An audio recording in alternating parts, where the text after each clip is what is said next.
হরে কৃষ্ণ হরে কৃষ্ণ হরে কৃষ্ণ। ভগবান শ্রীকৃষ্ণ কি বলেছেন?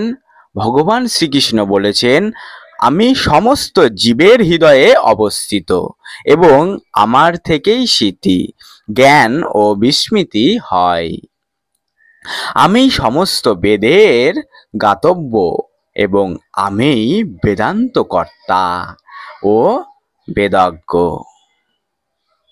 কিন্তু আমার একটি প্রশ্ন, সেটি হচ্ছে, ভগবান শ্রীকৃষ্ণ বলেছেন আমি সমস্ত জীবের হৃদয়ে অবস্থিত, কিন্তু সমস্ত জীবের হৃদয়ে অবস্থিত থাকা সত্ত্বেও মানুষ কেন বোঝে না?